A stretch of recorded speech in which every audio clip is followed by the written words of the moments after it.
Lots of good stuff today, guys. Lots of it. Probably more than you'll want. Truth speaker Geert Wilders correctly calls the wave of refugees pushing into Europe an Islamic invasion. Virginia is being graffitied by notorious El Salvadoran street gangs. Thank God for government, because without it, who would force a men's barbershop to cut women's hair? And the question on so many people's minds, whether they want to admit it or not, are we living in the end of days? My name is Riell, and this is Real Truth. You're listening to the American Freedom Network, streaming live around the world at AmericanNewsNet.com, and on Facebook, and on YouTube, and on Tumblr, and in the book Real Truth, Stay Angry. Of course, as always, broadcasting out across the Colorado Front Range on KHNC, Johnstown, Colorado, 1360 AM The Lion. Our call-in number, 877-254-7524. My friends, housekeeping note, I'll be off the air on Monday and Tuesday because of Rosh Hashanah. Item. From Reuters, Dutch far-right leader Geert Wilders called the wave of refugees pushing into Europe an Islamic invasion during a parliamentary debate on Thursday that exposed deep divisions over how the Netherlands should respond to the crisis. Wilders, who's outside the government but whose party is the most popular in opinion polls, called the wave of refugees arriving on the EU's Mediterranean shores and traveling north, quote, an Islamic invasion. He said masses of young men in their 20s with beards singing Allahu Akbar across Europe. It's an invasion that threatens our prosperity, our security, our culture, and our identity. Tens of thousands of people, many fleeing war and Islamic State in Syria, are trying to get to Germany and other EU countries where they hope they will be welcomed. Unquote. One correction to Mr. Wilders. This invasion is not just a threat to Europe's prosperity, security, culture, and identity. It's a threat to Europe's very existence. Which brings us to Michael Snyder's question. Michael Snyder, as you know, been a guest on the show a couple of times, puts out the End of the American Dream blog. He's asking the question, are we living in the last days? Here's what Michael Snyder writes, and I'm quoting. Could it be possible that we're living in the period of time that the Bible refers to as the last days? And if so, what does that mean for our future? As we approach the final months of 2015, it seems like more people are talking about apocalyptic scenarios than ever before. The mainstream media is doing articles on end-of-the-world fears, and it's being reported that 41% of all Americans believe we're living in what the Bible calls the last days.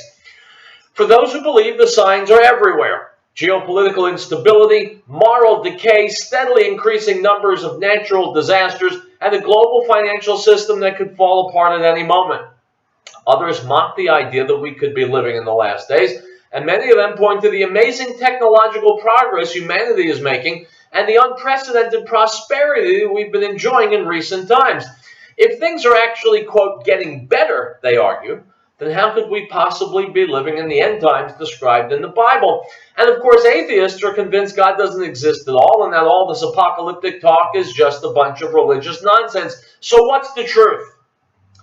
This is a very controversial area of discussion, and I certainly recognize there are a wide variety of opinions on this. I'm going to share with you what I think, and you can take it for what you think it's worth.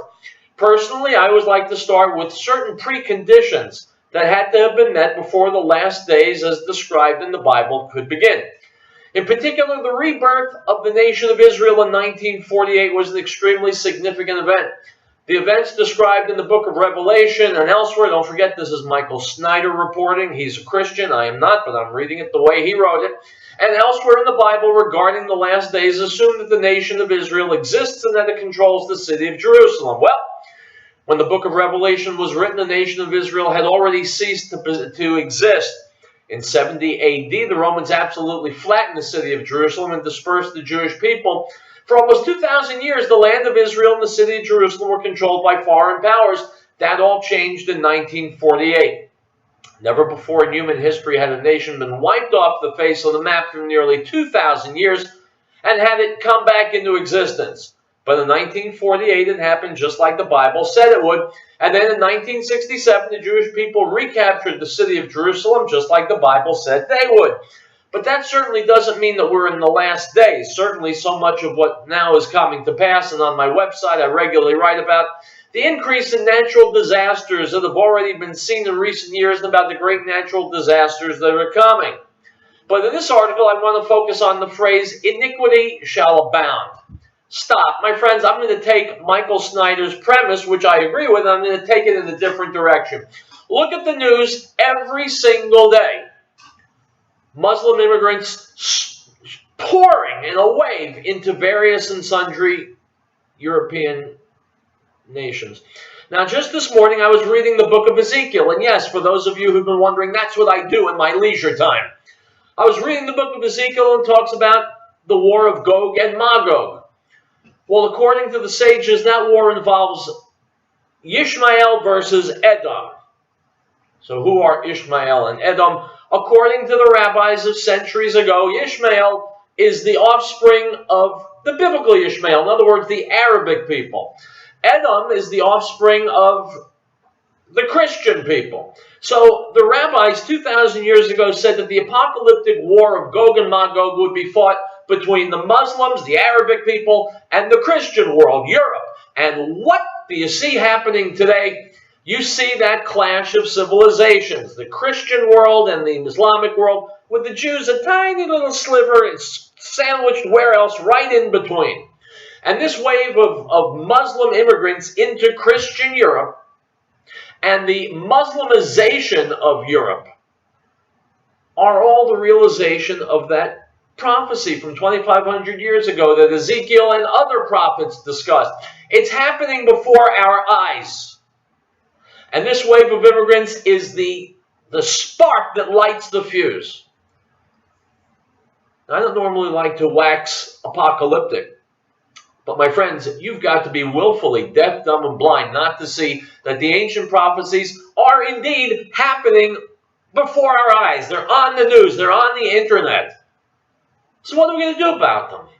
Are we just going to watch them unfold, or are we going to do what God wants us to do, which is take steps to see to it that evil is defeated and that innocent lives are spared and that the world isn't deluged by this force of darkness that's out there beheading people and burning people and mutilating people and waging jihad? It's up to you and it's up to me. Forget about the prophets, they're dead. We're here today and it's our fight today. We're going to fight or we're going to submit. I know the choice I've made. What choice are you going to make?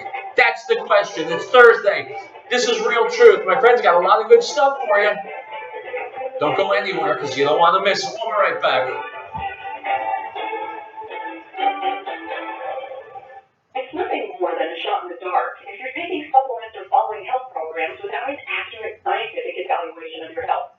From the comfort of your home or office, you can work personally with health expert Eileen Durfee, a Dr. Wilson health practitioner who scientifically evaluates your current health and provides you a personalized program and affordable products.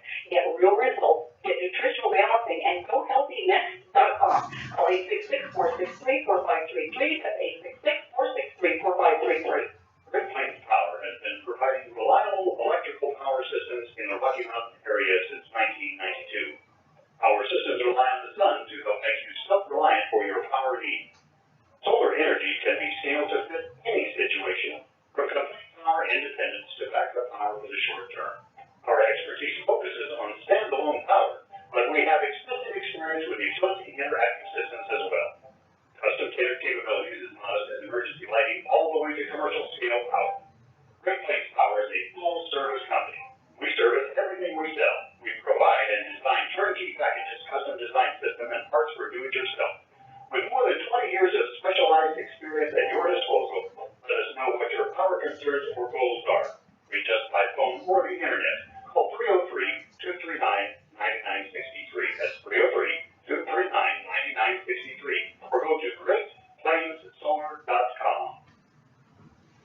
Beloved, do not believe every spirit, but test the spirit, whether they are of God, because many false prophets have gone into the world. By this you will know the Spirit of God. Every spirit that confesses that Yeshua, Jesus,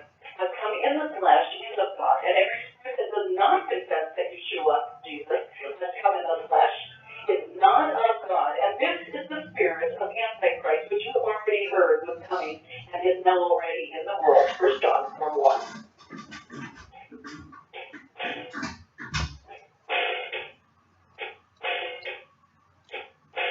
My friends, we're back. Real Truth, Thursday. Remember, I'm going to be off on Monday and Tuesday because it's Rosh Hashanah, the New Year. By the way, happy and a healthy New Year to everybody out there. Let's start with a video. You know, they had this massive rally in Washington against the Iran deal. It went on for 4 hours or more. One of the guys speaking, the guy everybody in America is waiting to hear, Donald Trump. Well, here he is, right for you. Party Patriots. Our next guest.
So, my friends, that is how a leader speaks.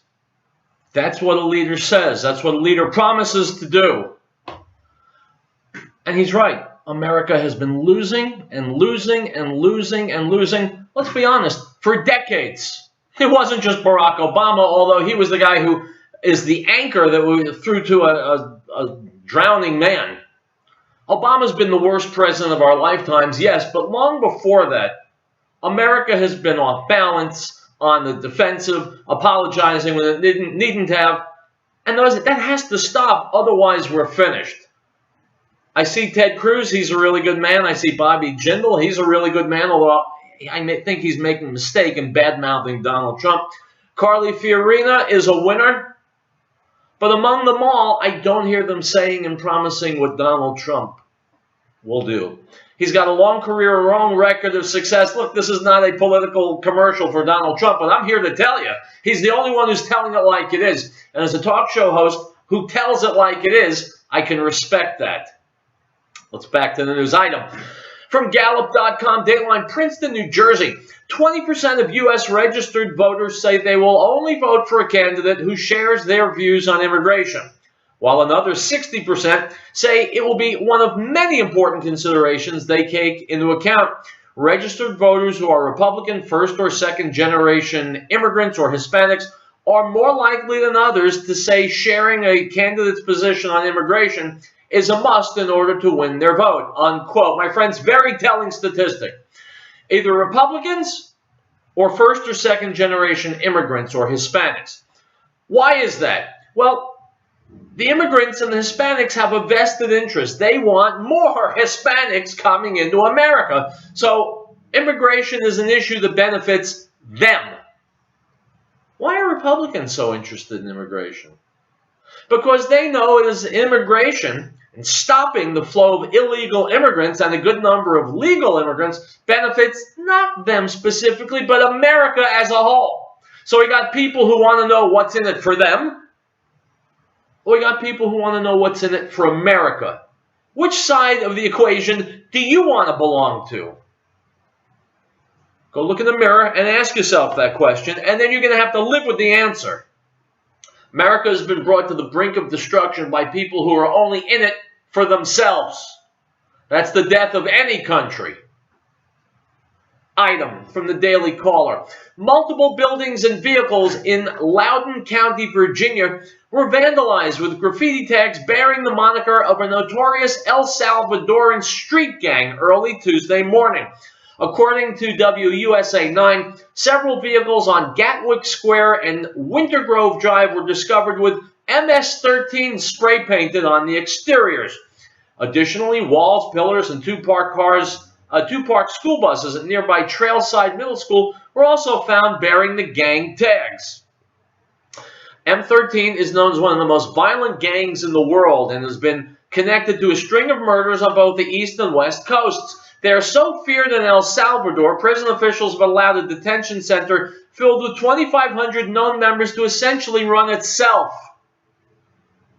Trailside Middle School is located roughly 8 miles from Parkside High School, where recently murdered 17-year-old Danny Centeno Miranda attended classes, unquote. So thanks to Barack Obama and his woeful administration, not only do we have drug cartels and gangs slopping over from Mexico into Arizona, Texas, now we've got them making further incursions into the United States.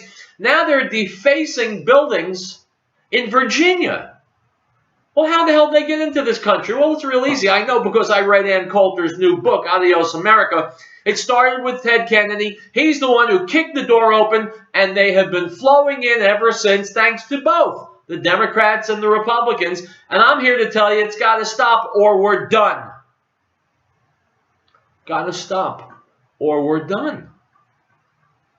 Now, as long as there are many people out there... Oh, forget it, I'm not going to say that. Never mind. Item from WAFF Dateline, Huntsville, Alabama. Huntsville police say several people in the Huntsville neighborhood stood and watched as a police officer struggled with a suspect. Police say a hit-and-run suspect, Devont Connerly, tried to grab the officer's gun. Officers eventually cuffed Connerly, who's now charged with felony assault on an officer.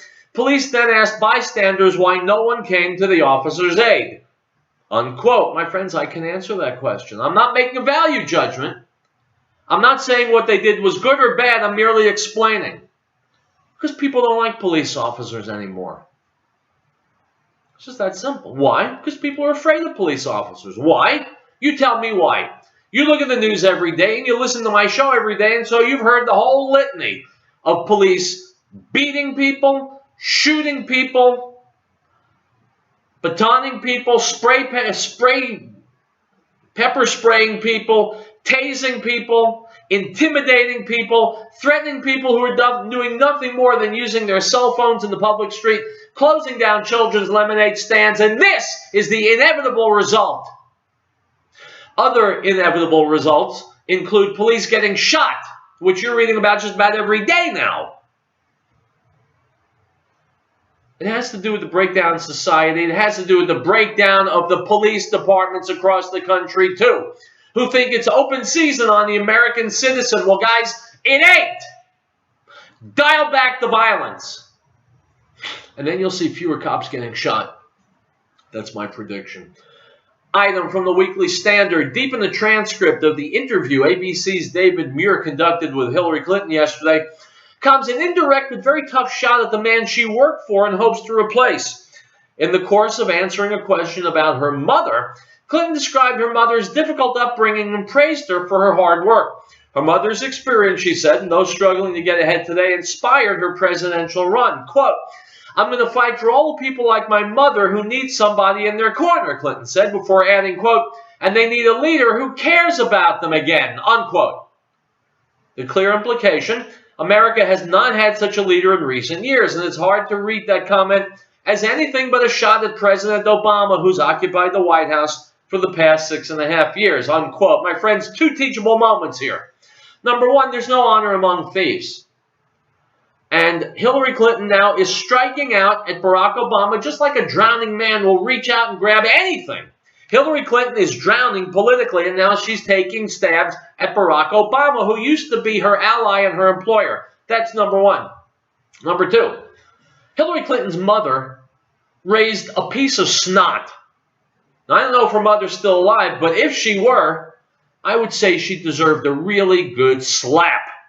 Item from the Washington Times. Federal investigators formally investigated top Hillary Clinton aide Huma Abedin for the crime of embezzlement after confirming she took a, quote, baby moon vacation and maternity time at the State Department without expending her formal leave, resulting in thousands of dollars in pay she was not entitled to receive, the Washington Times has learned.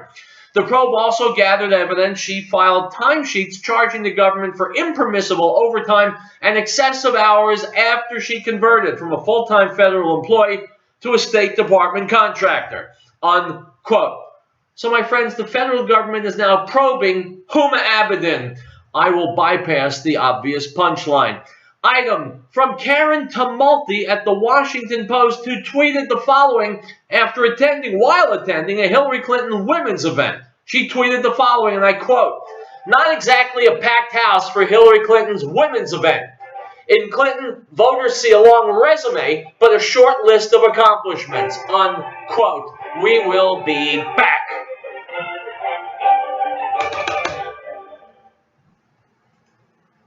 It's nothing more than a shot in the dark. If you're taking supplements or following health programs without an accurate scientific evaluation of your health.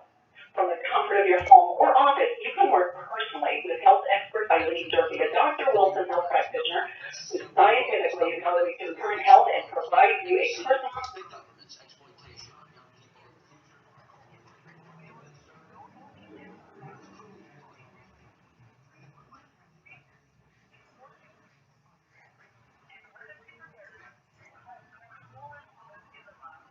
As water safely surviving two temperature changes, providing reliable shelter, first aid and sanitation is critical. Knowing where to get the best lights, radios, and other supplies is easy. First Survival, located at 3366 South Broadway, the professional, reputable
Welcome back to Real Truth. By the way, my friends, happy anniversary.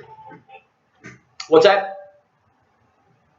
You don't know what this is the anniversary of? That's kind of the problem. That's the problem. Nobody knows what this is the anniversary of. I know because I'm your humble host and it's my job to know. But I'm about to tell you what this is the anniversary of.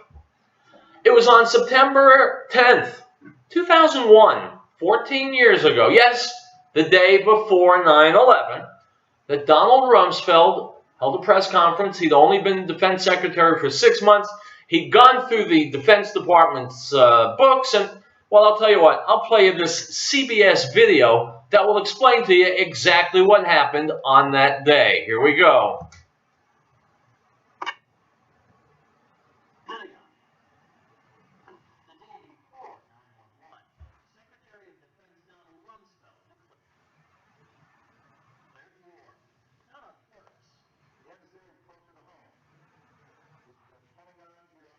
He said money wasted by the military poses a serious threat. In fact, it could be said that it's a matter of life and death.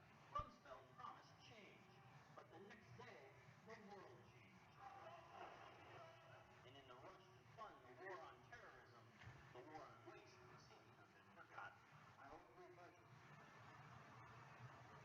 calls for more than $48 billion in war defense spending. More money for the Pentagon when its own auditors admit the military cannot account for 25% of what it already spends. According to some estimates, we cannot track $2.3 trillion in transactions. Stop!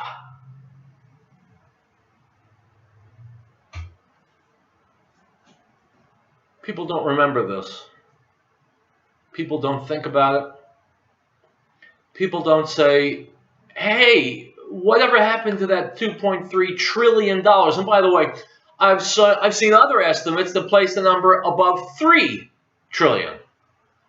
All money that was sent to the Pentagon, all our tax dollars, and $2.3 to $3 trillion later, oops, lost. Well, my friends, I don't know about you. Maybe you're doing just fine, but me personally, you know how many weeks I have to work to make $2.3 trillion? I've never actually figured it out, but I know it's more than 10. 2.3 trillion bucks is a lot of money. What if we use that to secure our border? What if we use that to fight terrorism? What if we used it to feed the hungry? To provide any $2.3 to $3 trillion gone. I would read you a list of people who were fired and jailed as a result of this, but that list doesn't exist. Know why? Nobody was fired or jailed. When $2.3 trillion went missing. I'm going to play the rest of this video, but I want that to marinate in your mind as we're listening to this. This is your money, America. Gone. $0.3 trillion with a T. That's $8,000 for every child in America. To understand how the Pentagon can lose track of trillions, consider the case of one military accountant who tried to find out what happened to a mere $300 million. Chip Minner, an early Marine turned whistleblower, is risking his job by speaking out for the first time about the millions he noticed were missing from one defense agency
So, my friends, happy anniversary.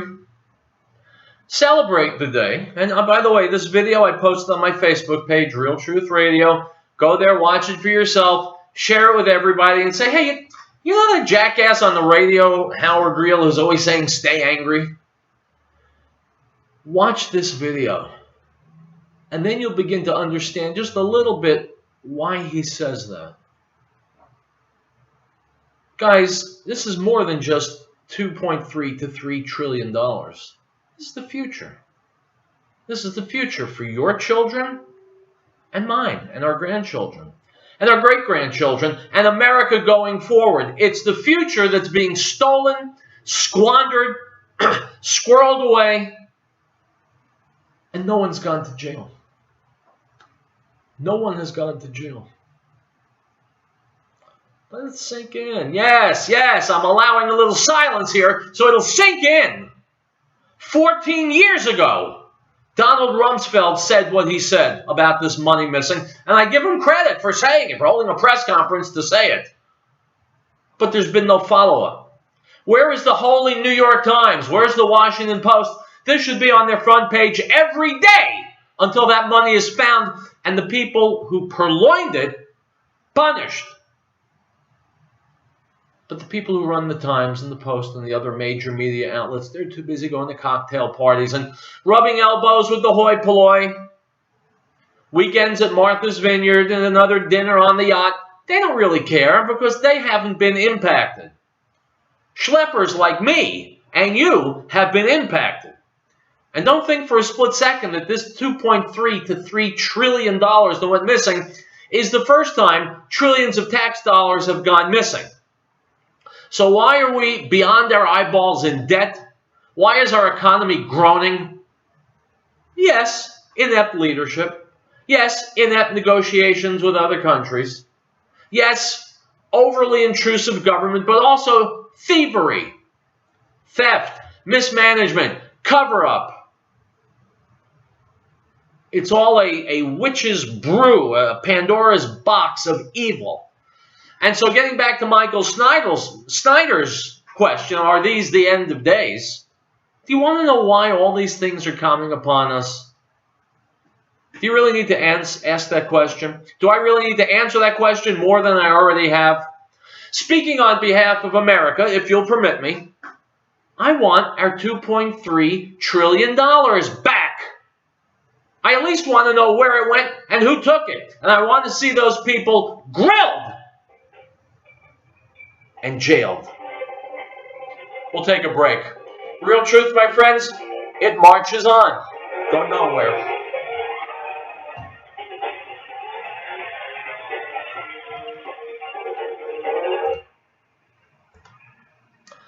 All right, guys, this is the end of the video. I'm going to post it. I'm going to post it on Facebook and on YouTube and on Tumblr. You can watch it. You can share it. Do go to my Facebook page. Look at that video. Donald Rumsfeld talking about the $2.3 trillion missing. And yeah, when I tell you stay safe, stay healthy, stay angry, yeah, stay angry because people who aren't angry let stuff slide, let malefactors get away with what they're doing, and we've had more than enough of that. Shana Tova, happy Rosh Hashanah, happy and a healthy New Year. I'll be back on Wednesday with the next episode of Real Truth. Hasta luego.